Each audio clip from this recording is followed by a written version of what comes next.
क्या आपने कभी उन बड़ी बड़ी पीली मशीनों को देखा है जो पहाड़ तोड़ती हैं, सड़कों को समतल करती हैं या बिल्डिंग्स की नींव खोदती हैं, जो मिट्टी, रेत और पत्थर को ऐसे काटती हैं जैसे चाकू से मक्खन काटा जाता है? शायद आपने कभी उन पर गौर नहीं किया, लेकिन वो मशीनें ही असली हीरो हैं, हर इमारत, हर पुल और हर हाईवे के पीछे। और उन मशीनों के पीछे एक ही नाम है, कैटरपिलर। कैटरपिलर कोई आम कंपनी नहीं है, ये वो कंपनी है जिसने दुनिया को बनाने में हाथ बटाया है। सड़कें, dam, airport, metro, mining sites, जहां भी भारी मशीनों की जरूरत होती है वहां कैटरपिलर मौजूद है।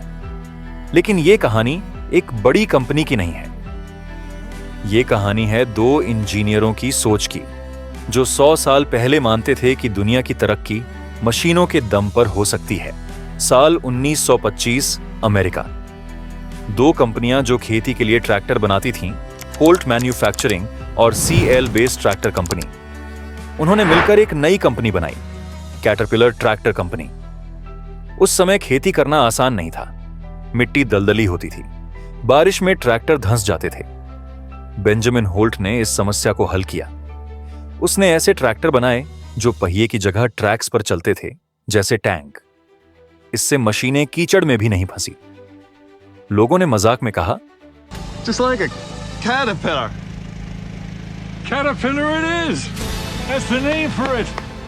और वहीं से नाम पड़ा कैटरपिलर। भारत की कहानी भी इस क्रांति से जुड़ी हुई है। आजादी के कुछ सालों बाद जब देश को बड़े पैमाने पर निर्माण की जरूरत थी, डैम, रोड्स, फैक्ट्रीज, तब भारत सरकार ने पहली बार कैटरपिलर की मशीनें मंगवाईं। ये मशीनें हमारे देश के इंफ्रास्ट्रक्चर डेवलपमेंट का हिस्सा बनी, खासकर भाखरा डैम जैसे प्रोजेक्ट्स में। और यहीं से भारत और कैटरपिलर का रिश्ता शुरू हुआ, जो आज तक बना हुआ है। धीरे धीरे कैटरपिलर अमेरिका की पहचान बन गई। फिर आया एक ऐसा दौर जब पूरी दुनिया को दोबारा बनाने की जरूरत थी, वर्ल्ड वॉर 2। अमेरिका ने कैटरपिलर से कहा, हमें मशीनें चाहिए जो मैदान में चलें, रनवे बनाएं, तबाह शहरों को फिर से खड़ा करें। और कैटरपिलर ने यह कर दिखाया। उसके बुलडोजर और ट्रैक लोडर सैनिकों के साथ युद्ध में उतरे, बिना रुके, बिना थके। युद्ध खत्म हुआ, लेकिन दुनिया को अभी भी फिर से बनाने की जरूरत थी। अब कैटरपिलर सिर्फ अमेरिका में नहीं, बल्कि पूरी दुनिया में मशीनें भेजने लगी। अफ्रीका में सड़कें बन रही थीं, एशिया में डैम, यूरोप में रिकंस्ट्रक्शन, और हर जगह एक कॉमन नाम था, कैट।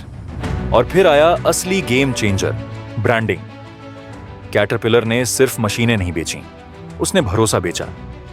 उसकी मशीनें पीले रंग की होती थीं, उनका डिजाइन अलग था और उनमें लिखा होता था, कैट। एक बच्चा भी उन्हें पहचान सकता था।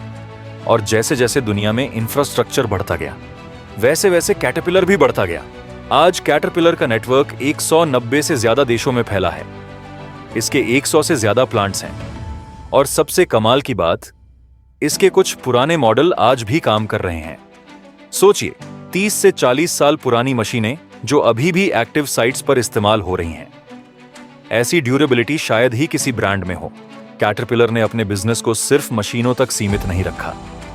आज कंपनी डीजल और gas engine, electric generator, financing services और डिजिटल टेक्नोलॉजी में भी काम कर रही है। यानी अब वो सिर्फ मशीन नहीं बनाते, वो मशीनों को स्मार्ट भी बनाते हैं। आपकी मशीन रुक जाए तो कैट का सिस्टम खुद बताएगा कि क्या खराबी है, कौन सा पार्ट बदलना है और कब सर्विस चाहिए। लेकिन आज की दुनिया सिर्फ ताकत से नहीं चलती, जिम्मेदारी से भी चलती है। और इस मोर्चे पर भी कैटरपिलर ने खुद को बदला है।